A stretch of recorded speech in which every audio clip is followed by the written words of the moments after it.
A primeira vez que o beijei, a chuva batia contra a janela do nosso quarto de hotel no Porto como um aviso. Cada pinga era um lembrete da minha vida real, do meu marido, António, que provavelmente jantava sozinho em nossa casa em Lisboa, acreditando que eu estava numa simples viagem de trabalho. Chamo-me Catarina, tenho 26 anos, e sou arquiteta júnior. A minha vida era um mapa desenhado a régua e esquadro, casamento estável com António há 5 anos, uma hipoteca a pagar, planos para ter filhos um dia. Era uma vida confortável, previsível, e eu morria de tédio por dentro. António era um bom homem, mas a nossa relação tinha-se transformado numa cômoda parceria. Dormíamos de costas voltadas, e as nossas conversas resumiam-se a contas e logística. Até que o Dr. Rodrigo Silva se juntou ao projeto.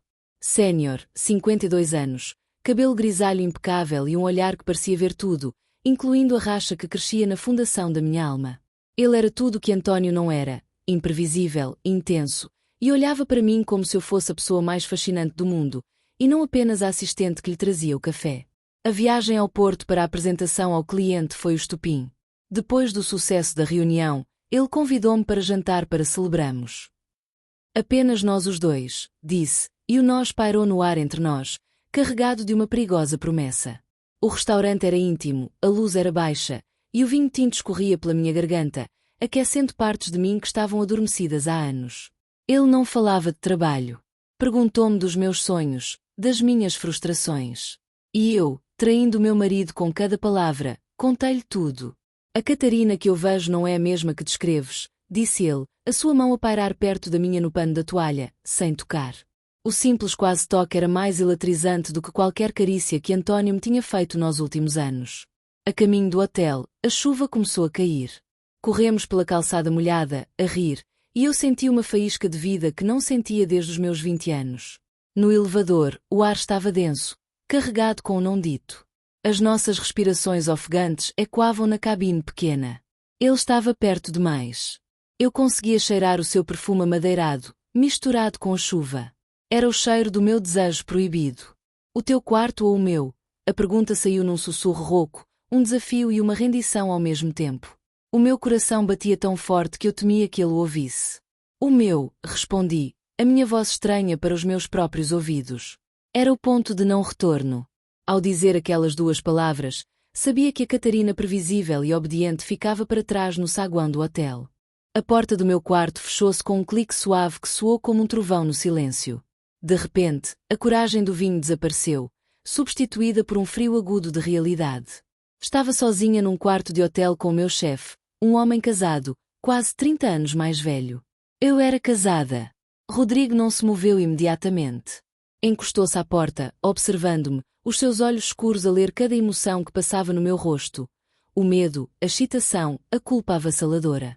Estás a tremer, disse a sua voz, suave como veludo. Estou com frio, menti, cruzando os braços sobre o peito. Ele aproximou-se, não como um predador, mas com uma deliberação que parou o meu fôlego. Tirou o casaco e colocou-o sobre os meus ombros. O tecido ainda guardava o calor do seu corpo, um calor que me queimou através da minha blusa de seda. Não precisas de ter medo de mim, Catarina. Eu não tenho medo de ti, sussurrei, olhando para os seus lábios. Tenho medo de mim. Foi a verdade mais honesta que eu dissera em anos. Tinha medo da mulher que estava a emergir, da sua fome, da sua vontade de queimar a sua vida arrumada até às cinzas. Foi então que ele tocou-me. Não um beijo, não um agarramento apaixonado. Apenas a ponta dos seus dedos a afastar um cabelo do meu rosto, a roçar a minha têmpora, a linha do meu maxilar. Foi uma violação tão íntima, tão ternurenta, que os meus joelhos quase cederam. Cada neurónio no meu corpo gritava.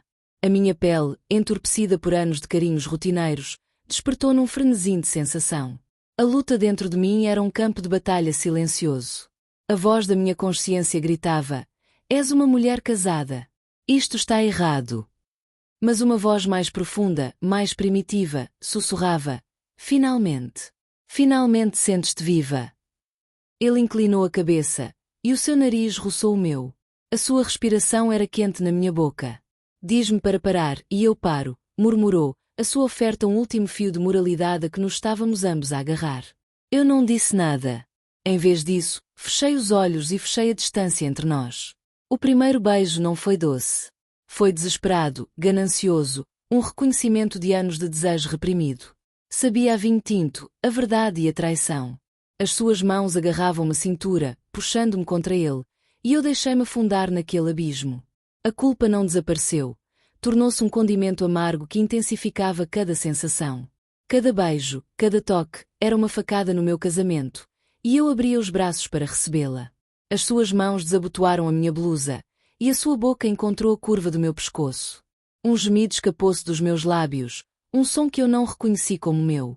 Era o som da Catarina selvagem, a Catarina real, a libertar-se depois de anos de cativeiro. Ele sussurrou o meu nome contra a minha pele, e era uma oração, uma maldição, uma promessa. Catarina, minha linda, complicada Catarina.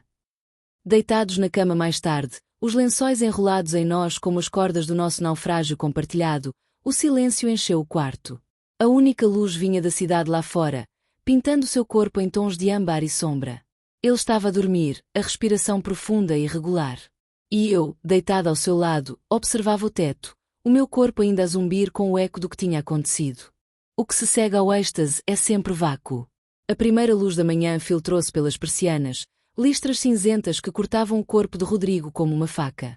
A realidade, fria e implacável, instalou-se. O perfume dele impregnava os lençóis, a minha pele, o ar que eu respirava. Era o cheiro da minha culpa. Enquanto ele dormia, eu levantei-me, envolvi-me num roupão e fiquei à janela. O porto acordava lá embaixo. As pessoas iam para os seus trabalhos rotineiros, para as suas vidas previsíveis. A minha vida previsível tinha explodido na noite anterior. Já não era a Catarina de antes. Era uma mulher que traiu o marido. Uma adúltera. Lembrei-me de António. Do seu sorriso fácil, da sua confiança cega em mim. Como é que eu lhe poderia olhar nos olhos? Como é que eu poderia voltar para a nossa cama, para a nossa vida, carregando o segredo deste quarto? O segredo era um peso físico, um nó de serpentes a contorcer-se no meu estômago. Senti os seus olhos em mim antes de ouvir o seu movimento. Rodrigo estava acordado, recostado na cama, a observar-me. O seu olhar não era de triunfo, mas de uma compreensão solene.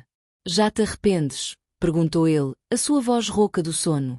Virei-me para ele, as lágrimas a ameaçarem finalmente transbordar. Não sei o que sinto. Sinto-me despedaçada. Ele levantou-se e veio ter comigo.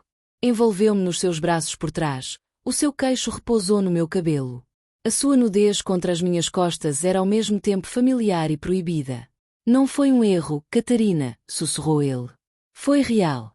A coisa mais real que me aconteceu em anos. A minha vida também é uma gaiola dourada. Um casamento de conveniência, uma carreira que já não me preenche. Até ti. As suas palavras eram um bálsamo e um veneno. Justificavam o meu ato, mas ao mesmo tempo tornavam-no mais pesado. Não era apenas uma falha moral, era uma escolha. Eu tinha escolhido esta verdade, este sentimento de estar viva, sobre a lealdade e a segurança. E agora? Perguntei, a minha voz um fio de esperança. E agora? Ele disse, virando-me para o encarar, temos de decidir o preço que estamos dispostos a pagar pela nossa verdade. Olhei para os seus olhos e vi o mesmo conflito que devastava minha alma. A mesma paixão, a mesma culpa, a mesma dúvida assustadora sobre o futuro. Não havia respostas fáceis. Apenas a certeza de que a noite anterior tinha mudado tudo. A Catarina que era, tinha morrido. E a mulher que tomara o seu lugar, de pé naquele quarto de hotel com o amante do seu chefe, teria de encontrar uma maneira de viver com o preço da sua nova verdade, seja ele qual fosse. A nossa verdade tinha um sabor doce e amargo, e o seu preço ainda estava por ser pago.